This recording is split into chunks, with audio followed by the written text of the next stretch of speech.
Olá, alunos!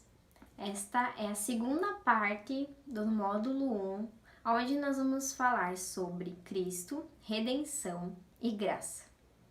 E nessa parte da aula 1, nós vamos falar sobre quem é Jesus. E gostaria que vocês fossem lá na página 69.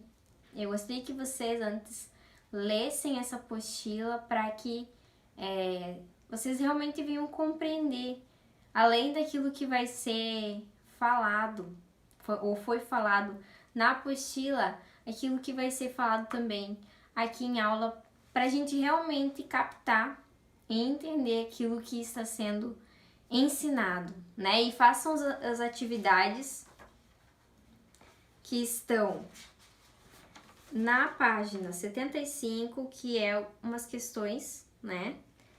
E até por uma questão de memorização, né? E antes de mais nada, vamos orar.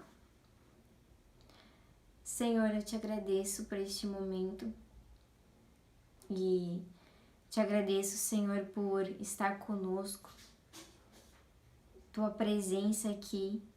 Te agradeço, Senhor Jesus, por tudo que o Senhor fizeste naquela cruz, por toda a obra que o Senhor começou, antes mesmo até da sua morte, Senhor, e o Senhor completou ela na sua ressurreição e, claro, vai finalizar completamente no seu retorno.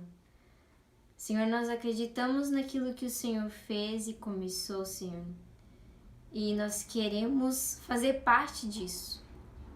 Por isso, Senhor, nós queremos compreender a respeito de quem o Senhor é, verdadeiramente.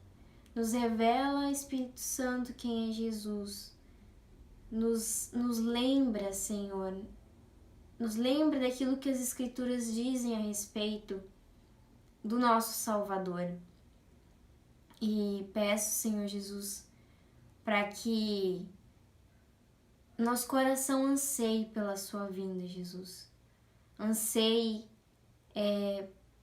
em viver com você eternamente, anseie pela manifestação do teu reino, Senhor, vindouro, em querer e desejar esta realidade, Senhor, aqui na terra e corresponder com o desejo do teu coração de habitar no nosso meio, de reinar e de nós reinar com você, Senhor Jesus.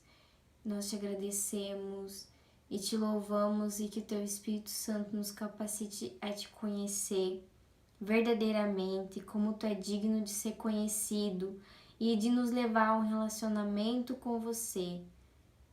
À medida que o conhecemos, à medida que nos aprofundamos, Senhor, neste relacionamento, em nome de Jesus. Amém. Então, as Escrituras, desde Gênesis a Apocalipse, vão falar a respeito de uma boa notícia.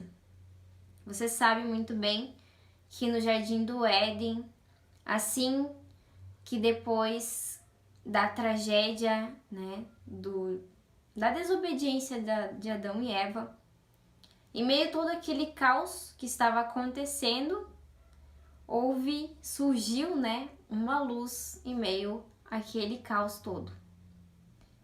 E naquela cena onde Deus estava amaldiçoando a serpente, ou seja, Satanás, né?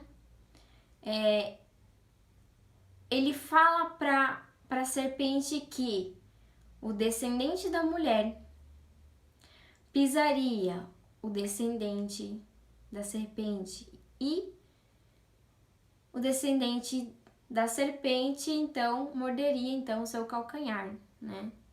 E é exatamente neste momento, que a gente vê o primeiro sinal do Evangelho, da boa nova, de uma boa notícia, mesmo em meio àquele caos todo em relação ao pecado ter entrado no mundo, né? E a partir daquele momento houve então a separação, né, de Deus com o homem. E mesmo com todo aquele cenário, Deus já sabendo, né? Deus já sabendo que o homem iria pecar. Então, antes mesmo da fundação do mundo, Deus já tinha um plano de salvação para toda a humanidade. E é claro, junto com o homem, tudo que foi criado saiu da sua verdadeira natureza, da sua verdadeira realidade, né? A terra passou então a estar um caos, os animais, tudo passou a sofrer por causa do pecado no mundo. Inclusive a terra, né? Deus ele amaldiçoa ela, né? Então, mesmo diante daquele caos todo, Deus sabendo já, né? Ele já tinha um plano, que era o seu filho, né? Era o seu filho tomando o nosso lugar na morte, como era para ser, né? E a gente vai entender um pouco do que era para ser, né? Porque a lei exigia uma forma, né? A lei de Deus exigia um sacrifício de sangue, mas não só um sacrifício de sangue, mas de um ser, de uma pessoa que fosse inocente, que fosse perfeito, que não houvesse pecado e que fosse totalmente puro.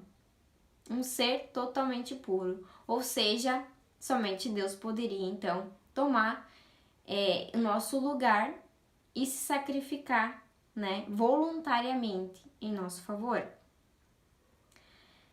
E a gente pode ver isso em Isaías 53, versículo 10 ao 12, onde fala sobre Jesus, né? Esse cordeiro que tomou o nosso lugar na morte, que fez expiação por nós, né? E não só na sua morte, mas também na sua vida, porque ele precisava cumprir com toda a lei, ele precisava ser alguém sem pecado nenhum, ou seja, alguém que obedecesse todos os mandamentos que Deus havia dado à humanidade, a Israel. E foi ele, então, aquele que na sua obra, a sua obra começou em todo o seu trajeto de vida até a morte e então a ressurreição, né? E lá em Isaías, então, todavia, ao Senhor agradou esmagá-lo, fazendo-o sofrer. Quando ele der a sua alma como oferta pelo pecado, verá a sua posteridade e prolongará os seus dias. E a vontade do Senhor prosperará nas suas mãos. Ele verá o fruto do seu trabalho e ficará satisfeito. O meu servo, o justo, com o seu conhecimento justificará muitos, porque as iniquidades deles levará sobre si. Por isso, eu lhe darei a sua parte com os grandes, e com os poderosos ele repartirá o despojo, pois derramou a sua alma na morte, e foi contado com os transgressores. Contudo, levou sobre si o pecado de muitos, e pelos transgressores intercedeu. Então, Jesus é esse servo sofredor que Isaías fala. E Isaías fala não só apenas desse Jesus crucificado, desse Jesus sofredor, né? Mas ele também fala do Jesus glorioso, né? Eu até gostaria de dizer para vocês uma dica: lê o livro de Isaías e grifar de cores diferentes aquilo que vocês percebem que é o Jesus homem, né? O Jesus Messias que veio aqui na Terra, e de outra cor separar e fazer, então, grifar os trechos que falam sobre Jesus, aquele que estará por vir, né, na sua segunda vinda, onde ele reinará para sempre. Então, para prosseguir, então, As escrituras falam então dessa esperança viva, né? Toda a geração de Adão e Eva, a partir deles, né, esperavam por esse descendente, ansiavam por ele, pela chegada dele. Cada mulher que engravidava era com uma esperança de que o Messias poderia ser gerado através delas. Imaginem Sara quando recebeu a promessa de que, mesmo apesar da sua velhice, ia gerar um filho, um descendente, né? Que a partir dele se tornaria uma nação. Imaginem vocês a esperança dela que poderia ser, então, o tão aguardado Messias, né? O Filho de Deus.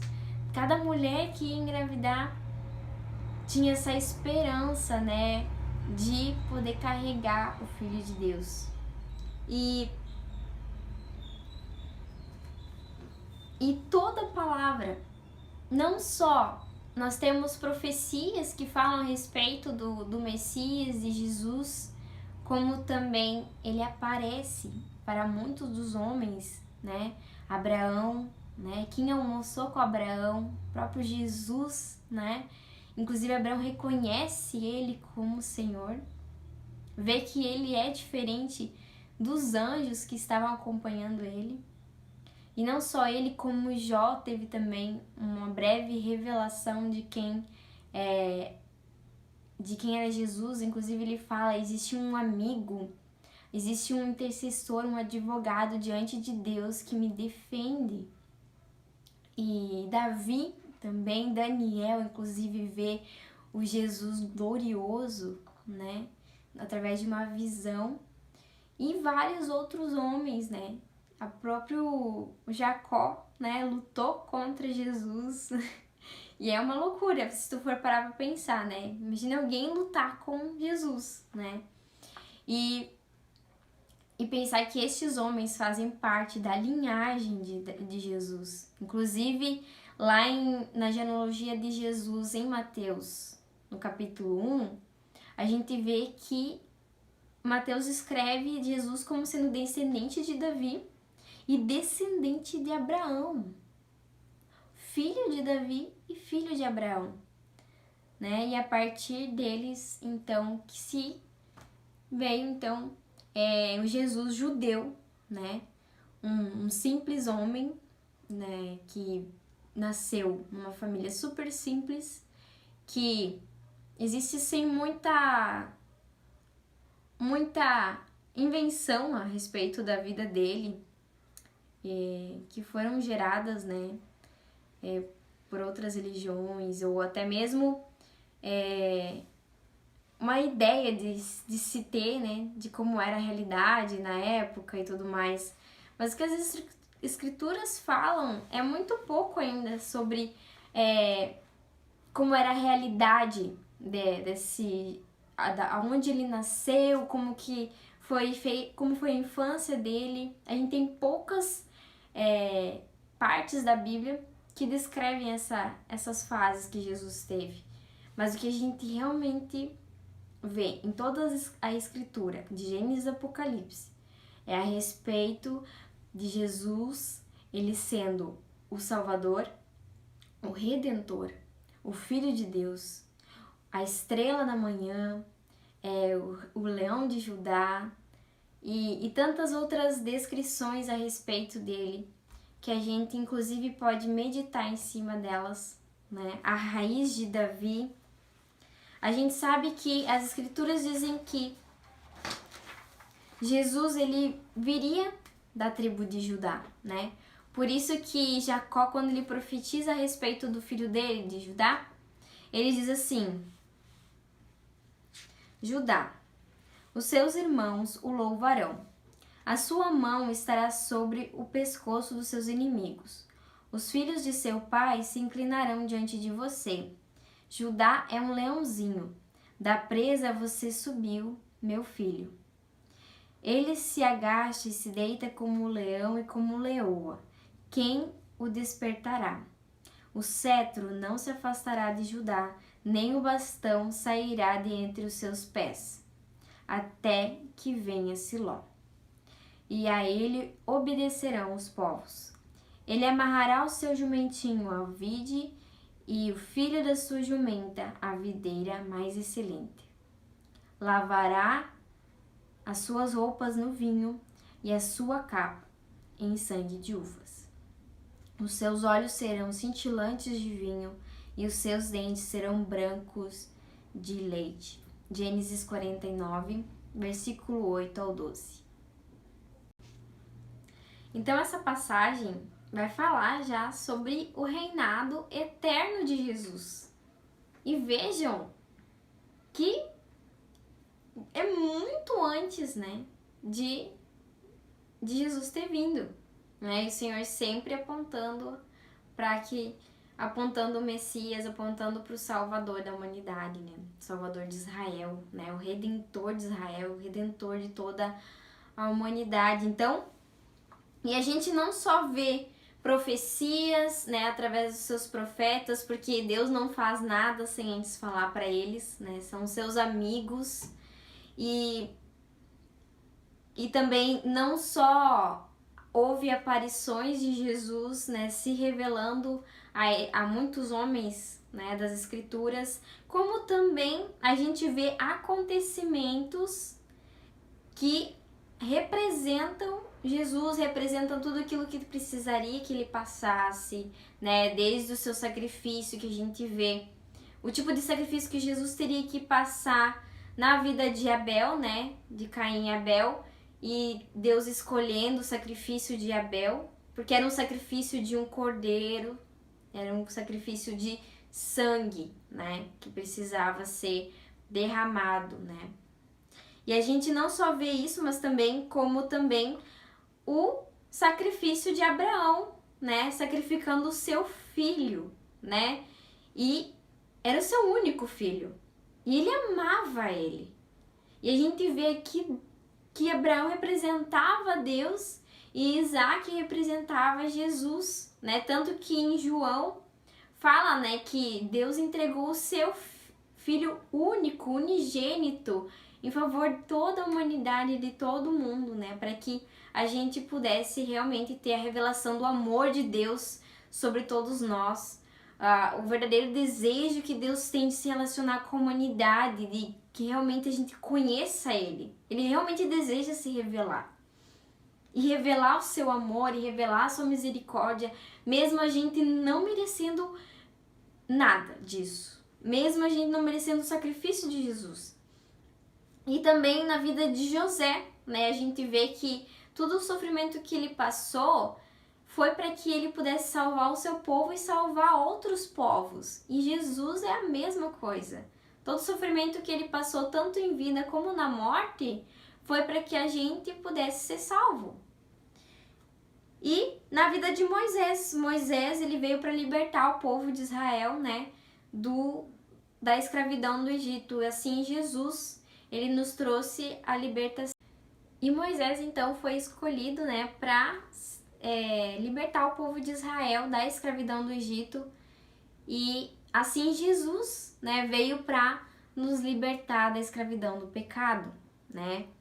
E Arão, né, o sacerdote Arão, era o sumo sacerdote que estava sempre, que foi escolhido para estar na presença de Deus, em intercessão, em entregar o local, sacrifícios. E assim Jesus é o sumo sacerdote que entregou o seu sangue no tabernáculo celestial, diante de Deus, diante de seu Pai, em favor de todos nós, e foi um sacrifício absoluto, foi suficiente. Não precisamos mais sacrificar animais, inclusive até mesmo o sacrifício de animais na lei é uma representação também do tipo de sacrifício que precisava ser feito, né? Como eu citei no início, que precisava ser um cordeiro perfeito, sem mancha, precisava ser de 1 ano, né? Teria que ser um cordeirinho, né? De 1 ano e macho, né? E claro, ele era um ser inocente, que não havia pecado nenhum e que por isso Deus aceitava, né? Mas não era o perdão absoluto, era temporário, né?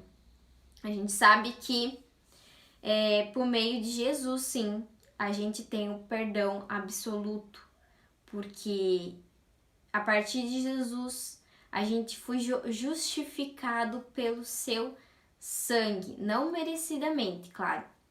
E é óbvio que para a gente ser justificado nós precisamos nos arrepender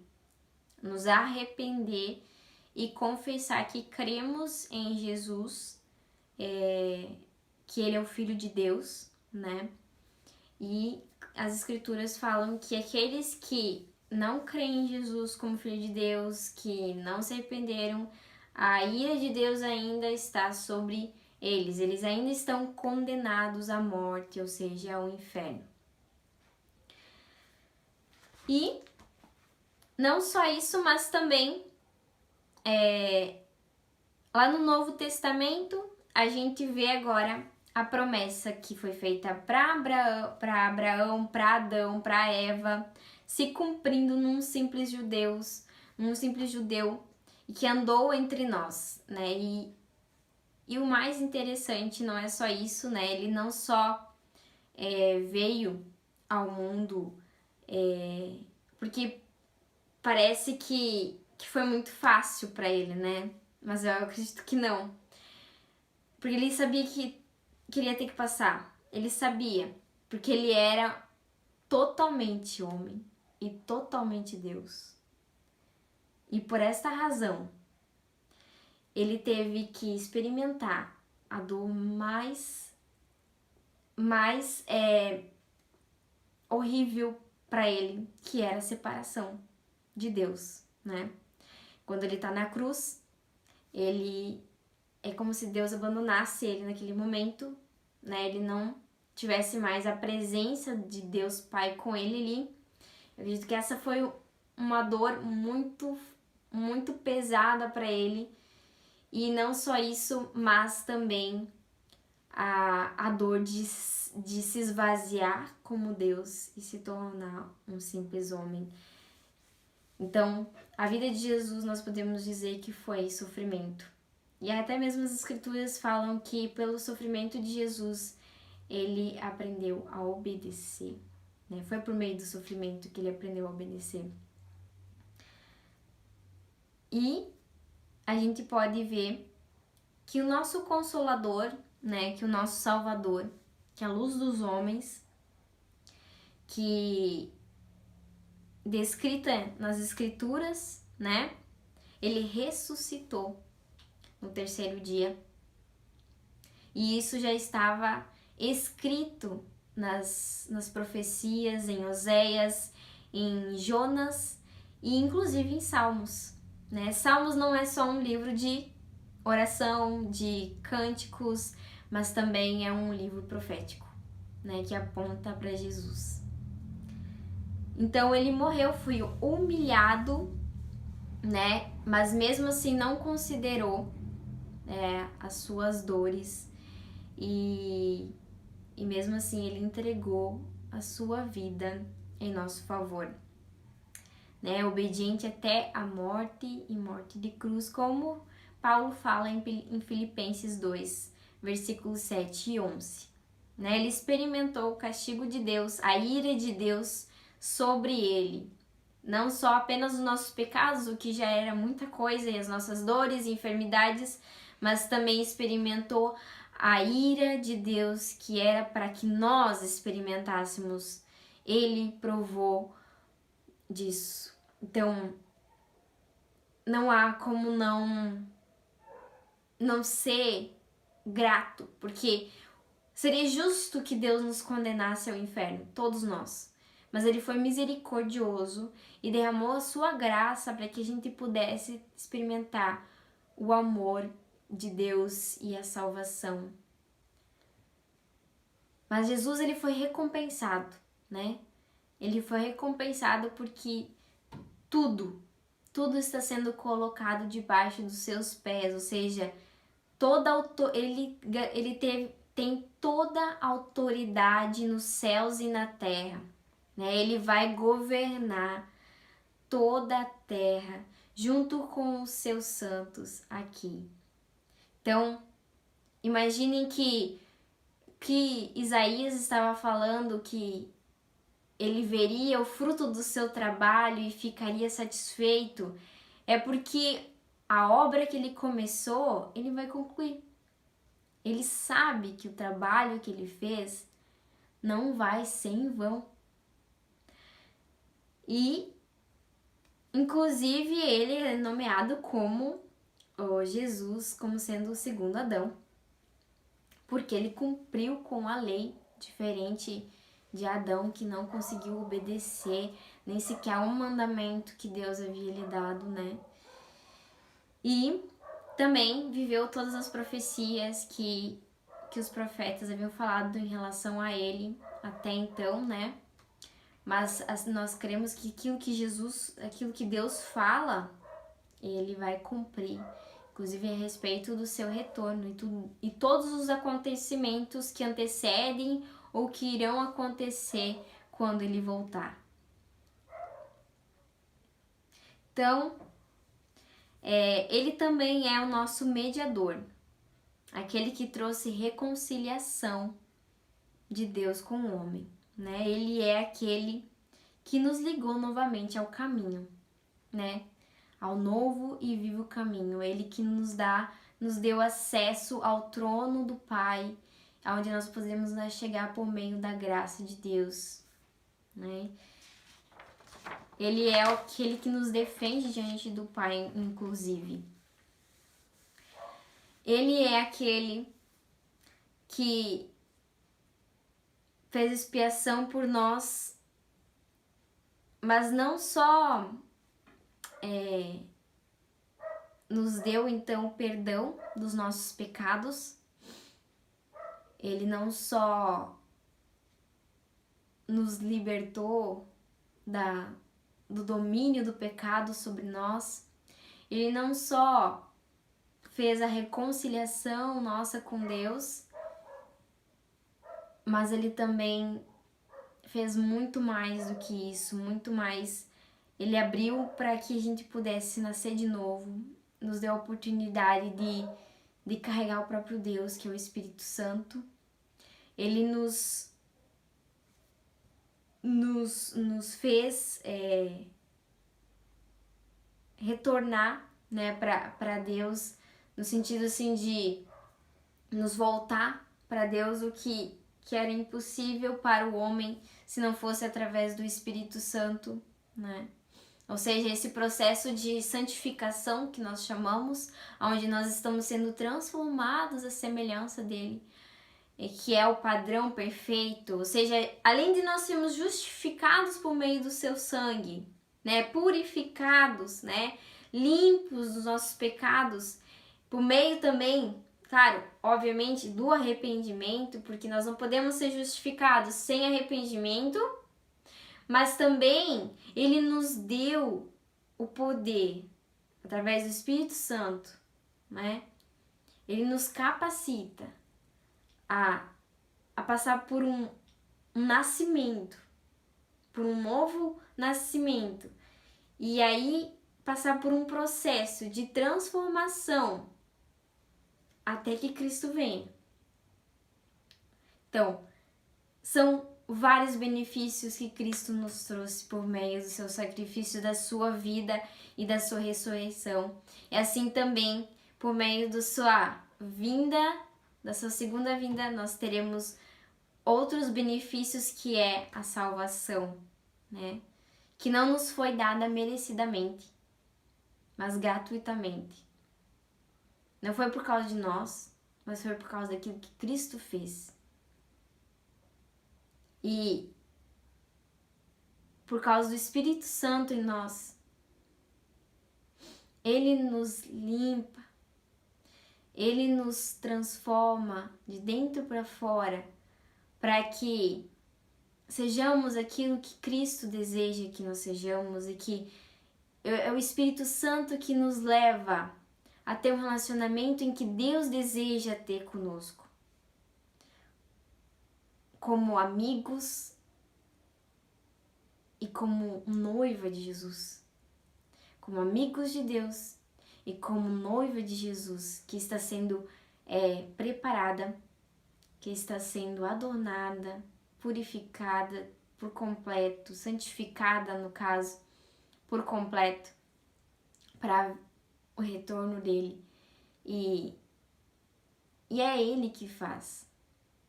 É ele que faz em nós. Não é por nossa própria força, não é pelo nosso próprio merecimento, mas é pela fé em Cristo Jesus. Então, para finalizar, Jesus, ele foi aquele que foi escolhido no lugar de Barrabás antes da sua crucificação. E nós podemos remeter que nós somos o Barrabás. O Senhor tomou o nosso lugar na morte, que na verdade era para ser de Barrabás, mas Jesus então foi crucificado no seu lugar. Assim como também Jesus foi contado entre os transgressores, ele foi considerado maldito, né? Morreu no meio de 2 ladrões. E se você não soubesse de toda a história, não conhecesse as escrituras, olharia para ele no meio de 2 ladrões, certamente diria ou pensaria que ele é digno de estar ali, né? Ele é merecedor de estar ali, porque ele é um assassino assim como os demais.